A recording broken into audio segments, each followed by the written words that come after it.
Saya membawa satu tema yang berjudul kecerdasan emosi dan apa hubungannya dengan kepuasan karir dan perkawinan. Ya. Apakah PowerPoint saya oke? Oke, baik.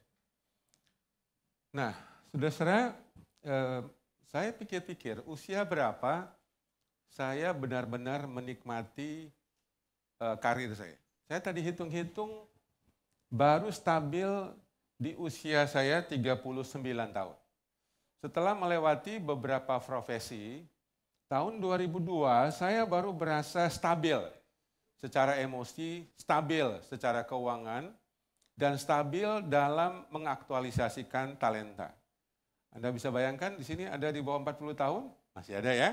Jadi ketika Anda belum stabil secara emosi menjalani karir itu sangat normal. Ya. Saya berulang kali pindah pekerjaan, tidak puas. Masuk dalam satu pekerjaan, ya jabatan, fasilitas oke, tapi saya tidak merasa nyaman. Ya. Dan saya menemukan panggilan hidup saya di usia 39 tahun, setelah mempersiapkan studi counseling selama 6 tahun lamanya. Lalu bertanya, kapan pernikahan saya baru stabil? So, jangan kaget, saya harus jujur mengatakan setelah usia 25 tahun. Jadi tahun 2016 itu adalah masa yang saya merasa pernikahan kami itu matang, ya, stabil. Saudara bisa bayangkan kami saling mencintai, dari segi pelayanan sama-sama hamba Tuhan, sama-sama punya pendidikan yang bagus. Saudara ternyata menjalani pernikahan itu membutuhkan satu hal yang kami sangat kurang, yaitu kecerdasan emosi. Cinta tidak cukup. Iman penting, tapi juga tidak memadai. Satu yang dibutuhkan adalah kecerdasan emosi. Nah, jatuh bangun dalam pekerjaan, jatuh bangun dalam perkawinan, kami lewati dalam anugerah Tuhan. Oke. Seorang peneliti mencoba naik bus. Lalu dia temukan supir bus ini, setiap kali penumpang masuk, dia mengucapkan good morning, gitu. Dan orang yang naik itu happy. Dan apa yang terjadi? Semua penumpang saling bercakap-cakap. Hanya gara-gara dua kata, good morning, gitu.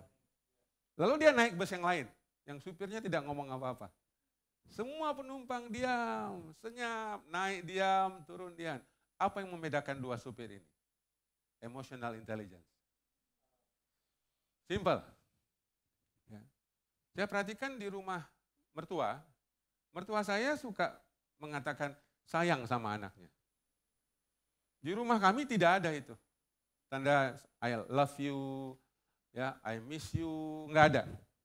Jadi ketika kami menikah, ini persoalan ini. Istri saya secara berkala tanya, masih sayang kau sama aku Pak? Lah kenapa? Bilanglah I love you, gitu kan? Dia bilang I love you, ada senang dia. Coba 3 kata I love you membuat istri saya senang banget. Kenapa? Saya tidak punya kebiasaan itu. Istri saya berharap itu disampaikan. Jadi saudara dalam kepuasan pernikahan juga kecerdasan emosi itu sangat menentukan. Yang menarik kisah Yusuf yang akan menjadi patron khotbah pagi ini. Kita membaca dalam Kejadian pasal 37. Ya, saya ingin kita melihat pasal 37 ini kisah Yusuf yang panjang, tapi saya akan membacakan hingga ayat yang ke-11 saja. Dari Kejadian 37. Adapun Yakub diam di negeri penumpangan ayahnya di tanah Kanaan. Inilah riwayat keturunan Yakub. Yusuf tatkala 17 tahun, masih muda, biasa menggembalakan kambing domba bersama saudara-saudaranya. Dan Yusuf menyampaikan kepada ayahnya kabar tentang kejahatan saudara-saudaranya. Israel lebih mengasihi Yusuf, Yakub lebih mengasihi Yusuf dari semua anak yang lain. Sebab Yusuf itulah anak yang lahir pada masa tuanya dan ia menyuruh membuat jubah yang maha indah bagi Yusuf. Setelah dilihat saudara-saudaranya bahwa ayahnya lebih mengasihi Yusuf dari semua yang lain, maka bencilah mereka kepada Yusuf. Dan tidak mau menyapa dengan ramah. Pada suatu kali bermimpi Yusuf, dia ceritakan kepada saudaranya, sebab itu mereka lebih benci lagi kepada Yusuf. Karena katanya kepada mereka, coba dengarkan mimpi yang kumimpikan ini. Tampak kita sedang di ladang mengikat berkas gandum, lalu bangkitlah berkasku dan tegak berdiri. Kemudian datanglah berkas kamu sekalian mengelilingi dan sujud menyembah kepada berkasku itu. Lalu saudara-saudaranya berkata kepadanya, apakah engkau ingin menjadi raja atas kami? Nah, saudara-saudara, jadi makin bencilah mereka kepadanya karena mimpinya dan karena perkataannya itu. Lalu yang menyampaikan mimpi yang lain, aku bermimpi pula tampak matahari, bulan, 11 bintang, sujud menyembah kepadaku. Lalu setelah itu diceritakan kepada ayah dan saudara-saudaranya, maka ia ditegur ayahnya. Mimpi apa mimpimu itu? Masakan aku, ibumu, serta saudaramu sujud menyembah kepadamu sampai ke tanah. Maka irilah saudara Yusuf kepadanya. Tapi ayahnya menyimpan itu dalam hatinya. Setelah itu dia dijual ke Mesir, jadi budak Potifar, masuk penjara. Lalu peristiwa berikutnya dia menjadi Perdana Menteri. Apa yang bisa kita pelajari? Saudara, mari kita lihat dalam peristiwa kejadian Yusuf. Seperti supir tadi, Yusuf itu menarik. Ya. Ketika dia ditangkap oleh karena fitnah istri Potifar, dia memperhatikan setiap napi lainnya. Dan ada 2 napi yang gelisah suatu pagi, dia tegur juru minuman raja, hai kawan, kenapa kau susah? Ya. Dia tegur juru roti, dia tegur, apa yang bikin kamu gelisah pagi ini? Saudara memberi perhatian, kepedulian seperti ini adalah ciri kecerdasan emosi. Saudara, hal yang simpel yang membuat Yusuf bisa menjadi Perdana Menteri adalah keperhatiannya kepada orang-orang ini, di samping karunia menafsirkan mimpi, nantinya itu. Nah, saudara yang kekasih, kecerdasan emosi itu adalah keperluan yang sangat penting untuk membuat kita mampu menyelesaikan semua masalah kita secara efektif dan efisien. Saya belajar di dunia counseling. Ada begitu banyak teknik yang membuat kita bisa mengatasi problem, kesusahan kita, kegalauan kita, kekhawatiran kita itu secara efektif dan secara efisien, terutama menghadapi situasi yang berubah. COVID, pandemi ini, hidup kita sangat berubah. Keadaan kita sangat berbeda. Saya merasa sebagai seorang yang suka terbang 100 sampai 130 kali setahun. Mendadak nggak bisa kemana-mana, di rumah saja. Saya butuh kira-kira 10 hari untuk beradaptasi. Melewati masa stres, gamang ya, di rumah saja. Menemukan kembali hobi bermain gitar, menyanyi, olahraga pagi. Dan tidak semua orang bisa melewati dengan efektif dan efisien. Dan yang menentukan itu salah satu adalah kecerdasan emosi. Dan mari kita lihat dari salah satu buku yang bernama Lawrence Safiro, dia mengatakan bahwa kecerdasan emosi itu disiplin dibentuk oleh kasih sayang orang tua di rumah. Dan disiplin afirmatif. Jadi kalau saudara tanya, bagaimana orang cerdas secara emosi? Itu dibentuk oleh keluarganya. Mari kita lihat catatan Alkitab yang kita baca tadi dalam ayat 3. Saudara, Israel, Yakub itu sangat mencintai Yusuf. Lebih daripada saudara-saudara yang lain, karena dia lahir pada waktu dia sudah tua. Saya tidak tahu apa yang menyebabkan Yakub sangat sayang sama Yusuf. Tapi dari personalitinya, memang Yusuf ini menarik sekali. Ya. Rajin, sudah lihat ya.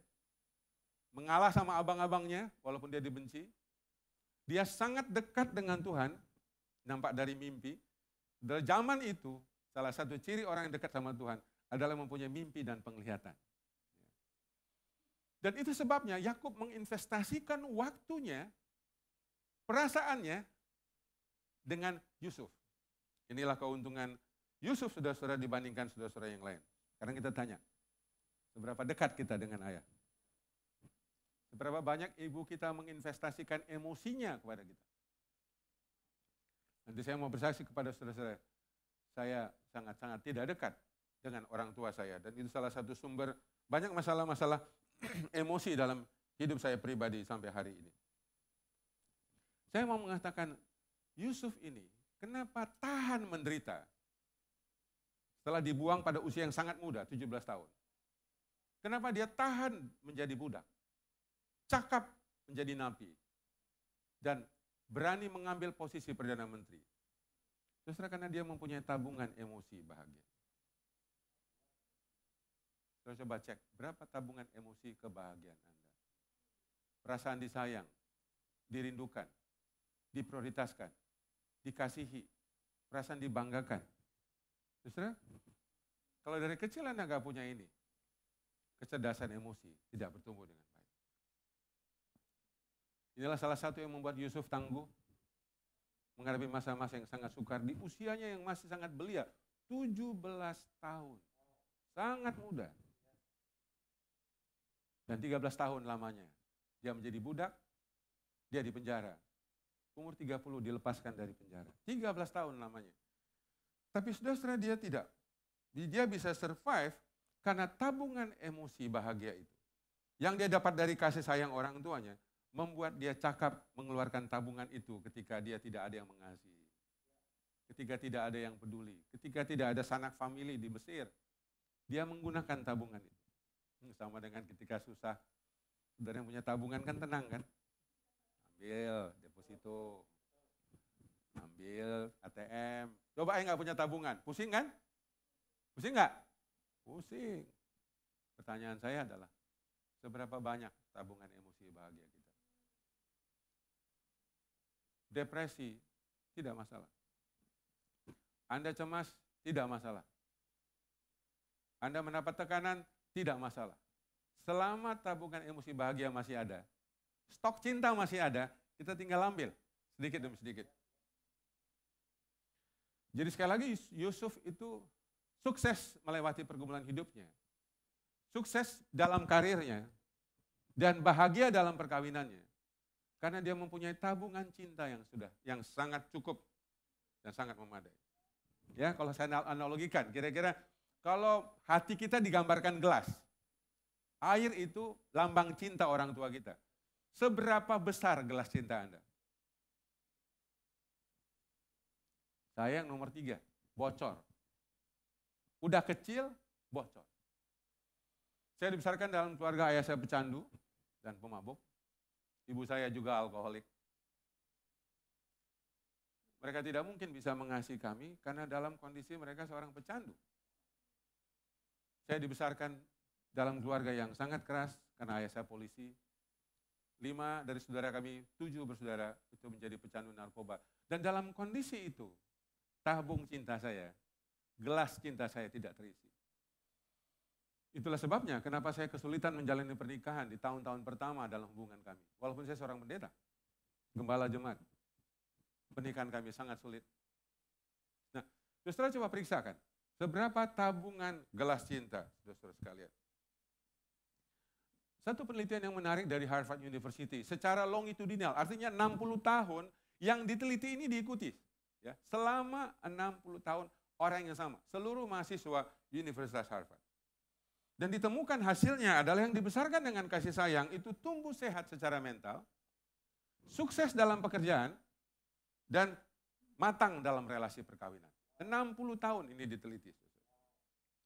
Yang ini beberapa hasilnya, lebih sedikit yang menderita gangguan jiwa, lebih kaya dalam hubungan dan relasi, 5 kali lebih suka melakukan olahraga, suka berelasi dan punya hobi. Ayo, masih punya hobi enggak? Seimbang antara pekerjaan dan keluarga, seimbang antara lembur dan libur, dan antara lembur dan tidur. Tapi kalau yang tidak mendapatkan kasih sayang pada waktu kecil, hasilnya sebaliknya. Jadi saudara, kalau mau menemukan akar, persoalan kita itu bukan semata-mata pada kegiatan rohani, ibadah dan doa. Itu menentukan, tapi bukan satu-satunya. Jadi kalau saudara mempunyai masalah sekarang, gampang stres, gampang marah, gampang tersinggung. Loh, saya aktif di gereja, kenapa masih marah-marah ya? Ini tidak ada kaitan sama dengan doa dan iman saudara. Ini berkaitan juga dengan, tadi itu, tabungan emosi bahagia Anda sedikit. Makanya gampang meledak. Dikit-dikit gampang meledak. Orang yang tabung emosinya cukup seperti Yusuf, tidak gampang meledak, dia stabil. Dibenci sama saudara-saudaranya, dia tenang. Dijual jadi budak, dia tidak komplain. Difitnah sama istri Potifar, oke. Itulah bedanya orang yang mempunyai kematangan emosi. Jadi inilah warisan dari ayahnya, yang saya secara pribadi tidak mengalami ini dari ayah saya. Anak saya bungsu juga banyak komplain kepada saya bahwa dari kecil dia tidak mempunyai tabungan emosi yang bahagia. Mose tadi. Dia mendapatkan setelah dia umur 18, setelah menerima Kristus dan setelah kami kirim ke Amerika untuk studi. Tapi saudara, kasih sayang ini didapatkan Yusuf. Plus pendidikan karakter, iman, ya, dan disiplin sejak kecilnya. Saudara baca ayat 2. Walaupun disayang, dia tidak dimanja. Dia harus kerja di ladang, menggembalakan domba, dan setiap hari mengantar makanan rantang untuk abang-abangnya. Jadi walaupun abangnya benci, abangnya nggak suka, dia wajib mengantar rantang itu. Dia sudah bilang sama bapaknya nggak peduli, antar makanan sama abangmu. Dia antar, dia diejek, dibully, antar setiap hari. Saudara, inilah bentuk disiplin selama 17 tahun. Ini saya nggak tahu James umur berapa sekarang. 10, 7 tahun lagi. Usia emas mendidik anak hanya 17 tahun. Setelah itu dia akan besar, sibuk dengan kuliah, teman, ya, mungkin pacar, pekerjaan, sehingga waktu emas untuk orang tua itu 17 tahun. Dan Yusuf berhasil melewatinya. Ya, berhasil melewatinya. Dan yang menarik adalah disiplin kecerdasan emosi ini disertai dengan iman yang matang. Kenapa? Karena Yakub ini mendapatkan panggilan Tuhan, janji Tuhan, dan Yusuf adalah anak yang selalu berhubungan sama dia. Ini membedakan karakter Yusuf dengan saudara-saudaranya, karena Yakub mewariskan juga janji-janji Tuhan kepada Abraham, kepada Ishak, kepada Yakub, dan Yusuf. Saudara perhatikan, anak yang dekat sama ayahnya, itu masalah emosinya sedikit sekali. Tapi anak yang tidak dekat sama ayahnya, terutama anak pria, itu masalah emosinya banyak sekali. Saya bergumul jatuh bangun secara emosi, dalam pergumulan seksual, dalam pergumulan relasi, karena tidak punya kedekatan dengan ayah kandung saya sendiri. Justru yang kekasih, kalau kita lihat ada 5 elemen kecerdasan emosi. Saya tidak akan jelaskan semuanya secara panjang lebar. Tapi yang pertama adalah self-awareness, kesadaran diri. Saudara akan lihat, Yusuf ini punya kesadaran diri yang baik. Ya, mari kita lihat, self-awareness adalah diri mengenali diri. Saudara coba, apakah saudara bisa bercermin melihat diri saudara sendiri apa adanya? Anda senang ketika Anda bercermin? Ya, nanti malam coba pulang, mandi, tidak usah pakai baju, kunci kamar ya. Ya. Saudara coba lihat tubuh Anda. Ini namanya berkaca di depan cermin. Saya jujur, ada area-area tubuh saya, sekarang sudah oke. Tapi sampai umur saya 50 tahun, saya nggak suka lihat perut saya besar. Ini bukan soal cari baju sama aja susah, tapi saya merasa tidak nyaman melihat gigi saya yang maju ke depan.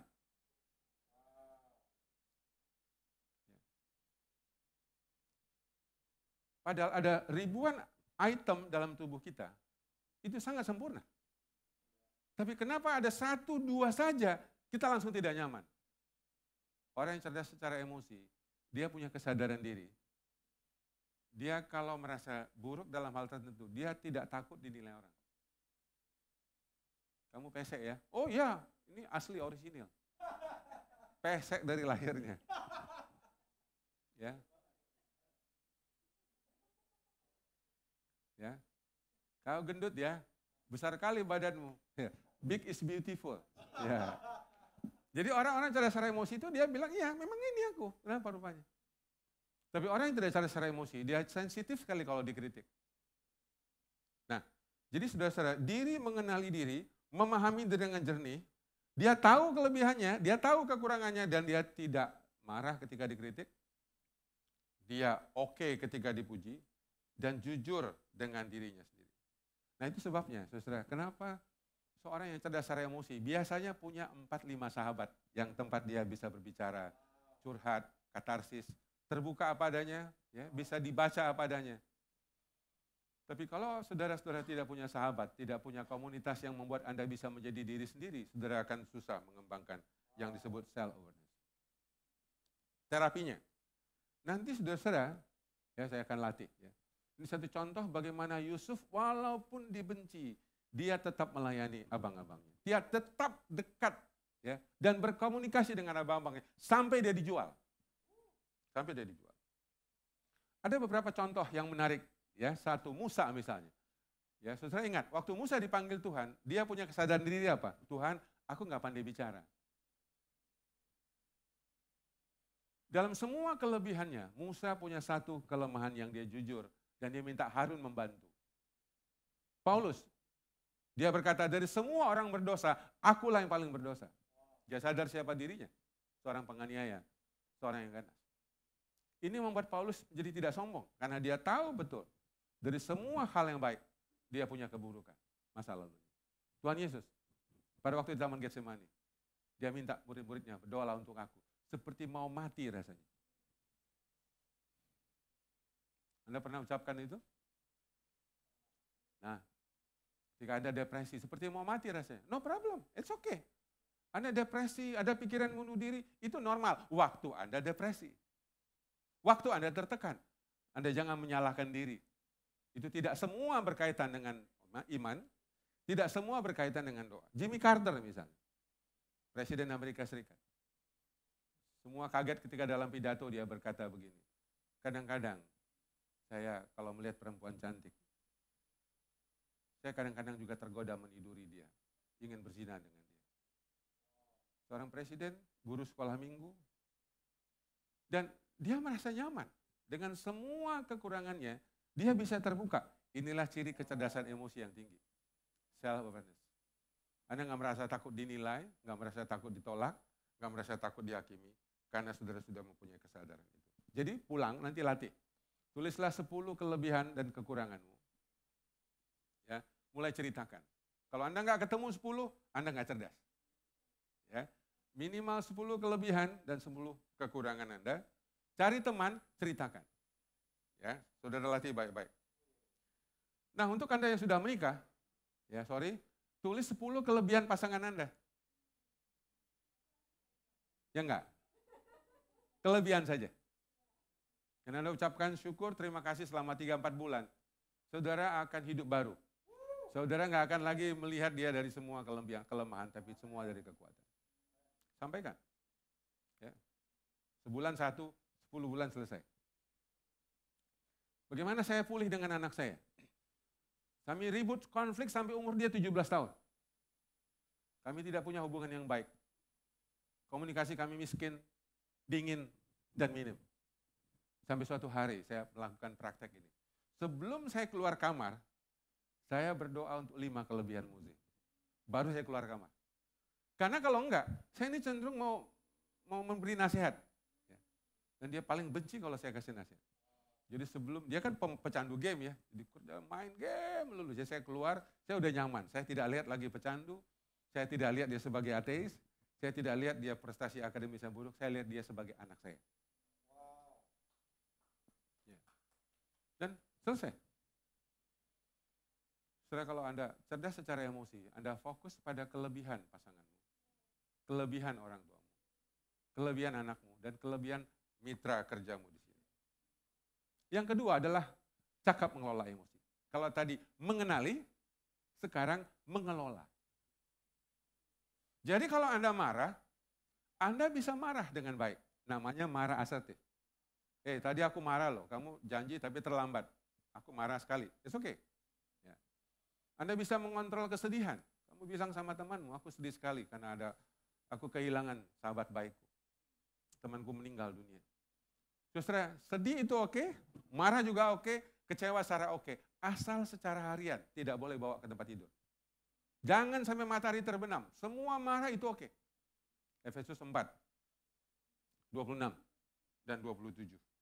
Ya. Jadi saudara coba lihat, Yusuf dibenci abangnya, dia oke. Dia nggak lari, dia nggak menghindar, seperti saudara dan saya kadang-kadang kalau orang nggak suka kan kita pergi kan. Ya udah lu nggak suka, gue juga nggak suka. Nah kalau itu orang lain boleh, tapi kan ini saudara. Kita kan nggak bisa nggak ketemu tiap hari mesti ketemu. Orang tua misalnya kan nggak bisa kita bilang nggak mau ketemu bapak kita, nggak bisa nggak mau ketemu istri kita. Nah di sini saudara, ya. Dia mengelola emosinya waktu dia jadi budak, dijual sama saudara-saudaranya, dia kontrol rasa tertolak, ya, rasa dibuang, rasa tidak dicintai. Dia mengelola itu dengan baik. Kenapa? Sekali lagi tabungan emosinya cukup.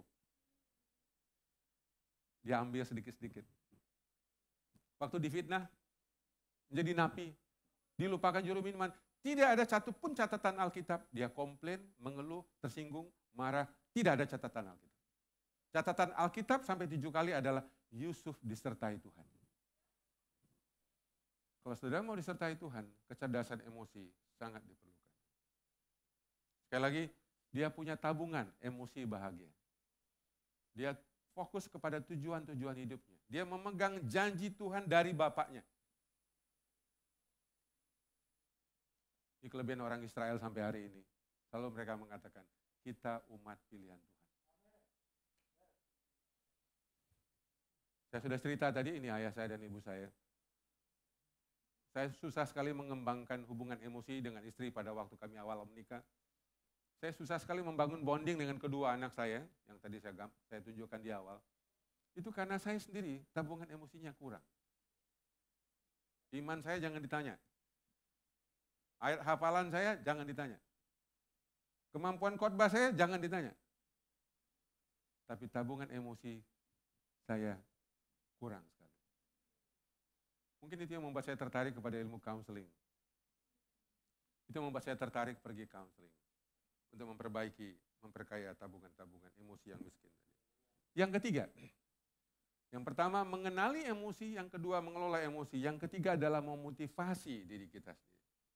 Kadang-kadang kita punya masa kita frustrasi, putus asa, ya. Kita lemah sekali motivasi kita bekerja. Saya nggak tahu saudara kalau pagi ngantor nggak, masih ngantor? Ya. Coba cek perasaan Anda, masih ada semangat nggak? Masih ada nggak passion untuk bekerja? Itu hanya dimiliki oleh orang yang mampu memotivasi dirinya saat-saat kesulitan terjadi. Punya daya juang yang tinggi. Grit, ini satu buku yang sangat populer sekarang. Ya. Adalah orang-orang yang sukses adalah orang-orang yang tekun kepada panggilannya. Saya bersyukur saudara panggilan di bidang counseling hampir selama 20 tahun. Setelah saya temukan passion itu, saya tidak pernah menyerah sampai hari ini. Saudara cuma perlu seperti Yusuf, punyakah saudara mimpi? Dari mimpi itu membangun cita-cita dan tujuan. Dari situ saudara membangun semangat, gairah Anda bekerja. Catatan Alkitab juga menarik. Pada waktu Yusuf mengingatkan dirinya, waktu istri Potifar menggodanya. Yusuf menolak, berkata kepada istri tuannya, dengan bantuanku tuanku tidak lagi mengatur apa yang ada di rumah ini. Ia telah menyerahkan segala miliknya pada kekuasaanku. Bahkan di rumah ini ia tidak lebih besar kuasanya daripadaku. Dan tidak ada yang diserahkan, tidak diserahkannya kepadaku. Selain daripada engkau, sebab engkau istrinya. Bagaimana mungkin aku melakukan kejahatan yang besar ini dan berbuat dosa terhadap Allah? Kemampuan untuk memotivasi diri, mengingatkan diri sendiri menjadi satu kekuatan. Ya. Ada satu hal yang saya tertarik, yang saya mau sampaikan tentang Tuhan Yesus. Bagaimana ketekunan, kegagahan Yesus pada waktu dia ingin disalibkan. Saya baca satu catatan dari Yohanes 12 ayat 27. Sekarang jiwaku terharu, apakah yang akan kukatakan? Bapa, selamatkanlah aku dari saat ini. Tidak, sebab untuk itulah aku datang. Sekali saudara menemukan tujuan hidup, sekali saudara memiliki passion seperti Yusuf, saudara tidak akan pernah menyerah, walaupun Anda mengalami kesulitan. Termasuk Anda bekerja di lembaga anugerah ministry. Kalau Anda tidak punya passion, tujuan hidup, cita-cita, perkawinan Anda akan bermasalah. Sorry, buat Anda yang belum menikah, single Anda juga bermasalah. Kalau Anda punya passion sebagai single is okay. Itu sama kudusnya, sama baiknya dengan orang yang menikah. Tidak masalah. Nah, sekali lagi saudara, kadangkala ada juga ambisi-ambisi pribadi yang bisa merusak. Kenapa hubungan saya rusak dengan anak saya yang pertama dan yang kedua? Dua anak kami menderita depresi. Kami pernah bawa ke 10 psikolog, 3 psikiater, dan 5 konselor. Sekali lagi, oleh karena saya sempat terjebak ambisi sampai tahun 2012. Saya menjadi seorang pembicara yang diundang ke sana ke sini. Saya menjadi lupa diri. Saya tidak lagi mengejar visi saya, tapi saya mengejar ambisi saya. Disinilah saya gagal. Saya salah. Dan saya memperbaiki mulai tahun 2013. Ketika saya depresi, saya pindah ke Salatiga. Butuh 4 tahun. hanya untuk memperbaiki diri saya sendiri, memperbaiki relasi dengan anak saya, Moze. Dan sampai hubungan itu selesai. 4 tahun. Saya rasa tabungan emosi saya sudah habis. Saya mesti kumpulkan lewat refleksi, Bible study, membaca Alkitab, banyak berdoa, dan satu lagi waktu itu saya mengatakan, saya belajar menjadi bukan siapa-siapa. Saya rela orang tidak mengundang saya karena anak saya ateis. Tidak mudah. Seorang pendeta, seorang hamba Tuhan sering berkhotbah anaknya ateis. Dan dia bangga sekali sebagai seorang ateis. Kemana-mana orang tahu anak saya ateis. Tapi saya bilang, saya boleh kehilangan pekerjaan saya, penghasilan saya. Tapi tidak kehilangan anak saya.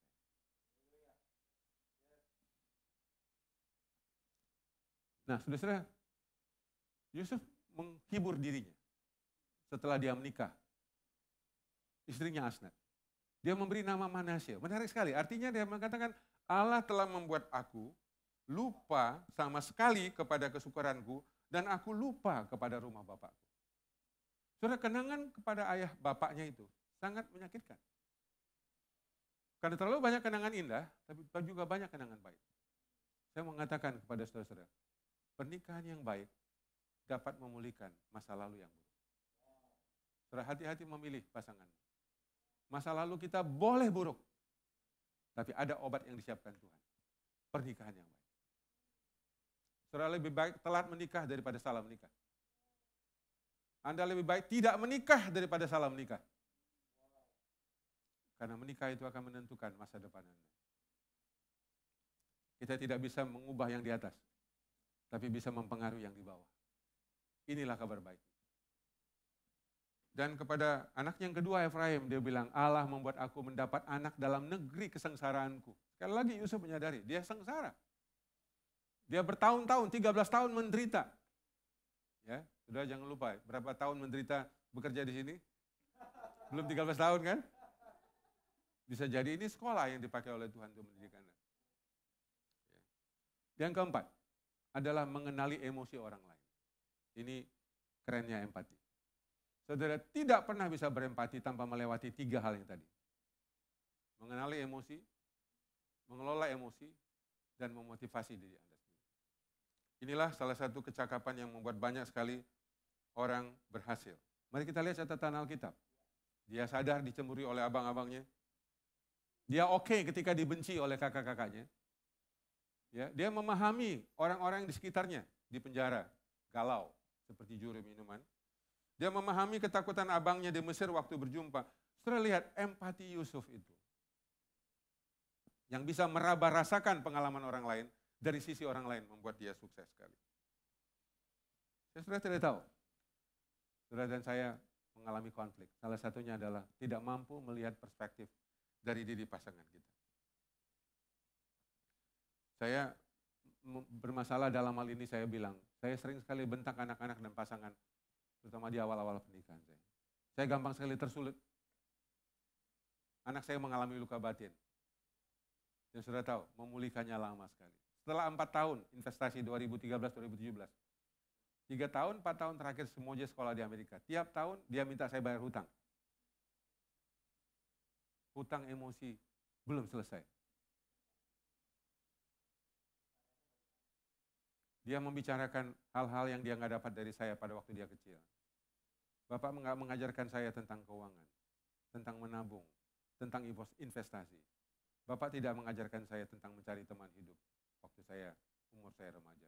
Memang dia bilang, aku ada masalah, aku main game, tapi Bapak tidak berinisiatif mengambil itu. Kami bayar tiap tahun.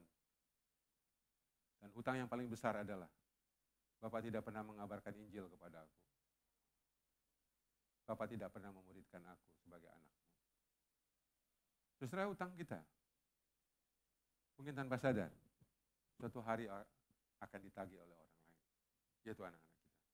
Dan saya bersyukur setelah Moje pulih, kami belajar untuk mengembalikan komunikasi. Dia minta, kalau saya ngomong sama Bapak, saya tidak butuh solusi, saya butuh didengarkan. Saya butuh Bapak empati kepada saya. Sudah tidak mudah untuk mendengarkan dengan empati. Tapi inilah salah satu kunci yang bisa membuat Anda berhasil. Yang terakhir, membina hubungan. Ini adalah keterampilan sosial yang menunjang keberhasilan kita dalam berelasi, bekerja sama, dan mengelola konflik. Konflik itu sehat. Konflik itu perlu.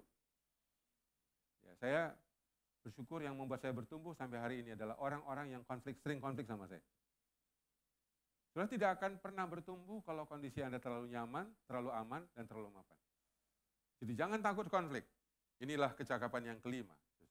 Mari kita lihat misalnya Yusuf pada waktu di Perdana Menteri. Dia berani berbicara dengan abang-abangnya. Dia melepaskan sakit hatinya ketika dia bertemu kembali dengan abang-abangnya. Ini kemampuan membangun hubungan, memelihara hubungan, dan mengelola konflik.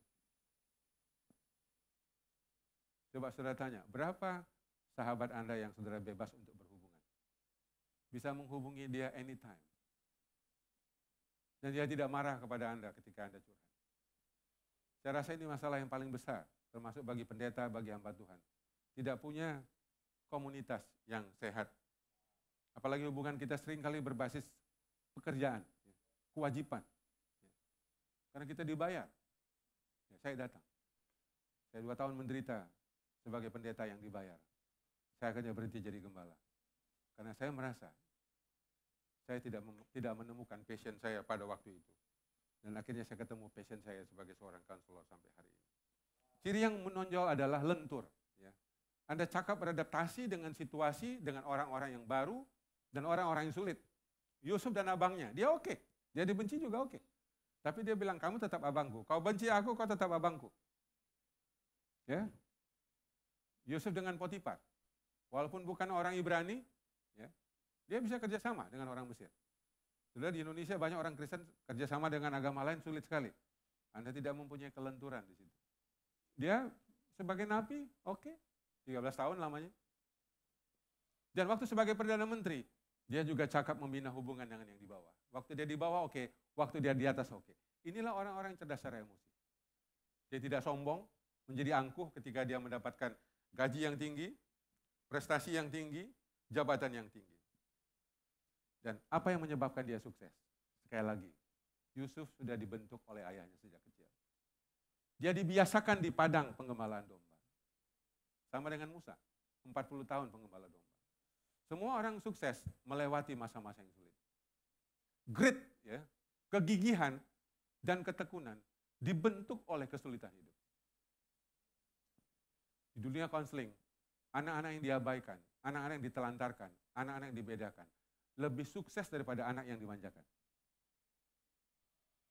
Jangan kecil hati Anda ketika Anda punya kesulitan hidup sepanjang hidup Anda. Itu mungkin modal, investasi, saham untuk Anda sukses di masa depan. Dibuang, dijual, menjadi budak, napi, semua dilewati oleh Yusuf ketika umurnya belum 30 tahun.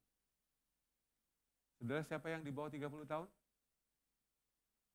1, 2, 3, 4, ya, 5, 6, 7. Ya, bakalan sukses. Investasi ini penting sekali. Lihatlah semua luka, ya, semua penderitaan, pengabaian hidup Anda. Jadikan itu saham, itu investasi Anda. Tidak ada luka yang sia-sia. Makin besar luka, makin besar Tuhan memakai Anda. Nah, pada akhirnya, ada 5 elemen yang kita sudah pelajari. Kesadaran diri. Diri mengenali diri. Semua kelemahan, kekuatan, kita oke. Kita menjadi pribadi yang bisa dibaca. Mudah berbicara kepada orang lain, apa saja perasaan kita. Saya yakin, waktu Yusuf cerita mimpinya itu nggak mudah. Karena dia tahu, abang-abangnya benci sama dia. Tapi dia bilang, aku mimpi. Kepercayaan diri juga bukti daripada kecerdasan emosi. Kalau kamu nggak suka, oke. Ketika kita mengatakan kebenaran kepada orang yang kita sayangi, kita tidak takut. Ditolak, kita tidak takut. Ya. Tidak mendapatkan penghargaan. Yang kedua adalah mengelola emosi, managing emotion. Jadi kalau marah, Anda bisa kontrol. Kecewa, Anda bisa kontrol. Sekali lagi, Alkitab bilang, marah itu oke, kecewa itu oke, sedih itu oke, selama itu dikelola. Dan usahakan marah secara harian, sedih secara harian, kecewa secara harian. Jangan sampai matahari terbenam, padamlah amarahmu. Sebabnya Anda butuh teman untuk berdiskusi, untuk sharing. Anda butuh belajar untuk menulis curhat Anda. Self talk kepada Tuhan. Dan kalau stadiumnya besar, pergilah mencari seorang counselor. Yang ketiga adalah kegigihan. Pantang menyerah.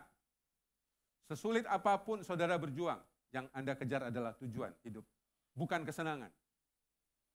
Saya sempat tergoda di panggung popularitas. Saya lupa diri. Saya lupa keluarga. Saya lupa anak. Bahkan saya lupa kesehatan mental saya sendiri. Kadang-kadang, saudara-saudara, ambisi-ambisi pribadi yang belum selesai pada waktu kecil, itu bisa menghambat kegigihan Anda mencapai tujuan-tujuan hidup. Jika Anda dikasih panggung, Anda bisa lupa diri. Saudara, ketika Anda belum dapat panggung sampai umur 30, no problem, seperti Yusuf. Ya, ada waktunya. Yesus pun itu persis seperti Yusuf. Baru melayani mengajar umur 30 tahun. No problem. Ya. Dan keempat, empathy. Kemampuan meraba-rasakan dari perspektif orang lain. Kemampuan ini didukung oleh kemampuan mendengarkan. Saudara, kalau Anda ketemu orang, dia curhat, anakmu curhat, jangan kasih solusi. Banyak orang cari kita, mencari telinga dan mencari relasi, bukan mencari solusi. Saya bersyukur pekerjaan saya sebagai konselor juga tidak memberi solusi, tidak memberi jalan keluar. Tugas kami memberi jalan masuk, ya, bukan jalan keluar.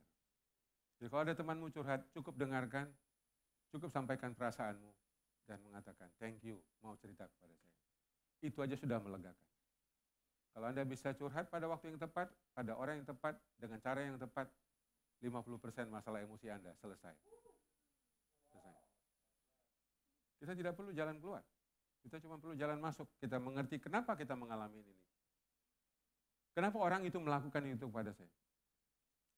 2001 saya memaafkan ayah saya, umur saya 38 tahun. Anak saya Moji memaafkan saya, umurnya 19 tahun. Kami beda dalam kematangan memaafkan. Tapi saudara, don't worry. Kalau Anda sedang mencari alasan-alasan kenapa kamu diabaikan pada waktu kecil, kamu punya kesempatan untuk memaafkan. Yang kelima, terakhir adalah kecerdasan hubungan, social skill. Anda cakap membangun hubungan, membina hubungan, mengelola konflik, itu Anda sangat butuhkan. Ini semua butuh latihan, karena harusnya waktu kecil, dulu nggak dapat, sekarang Anda boleh latih. Saya anjurkan carilah buku kecerdasan emosional yang dikarang oleh Daniel Goleman. Mungkin sudah 40 kali cetak, itu buku yang sangat bagus. Anda boleh googling, cari e-booknya, kecerdasan emosional. Ya, sekali lagi terima kasih. Kalau saudara ingin tahu program-program Lembaga Konseling Keluarga Kreatif, kami punya aplikasi di Android namanya Theodorus.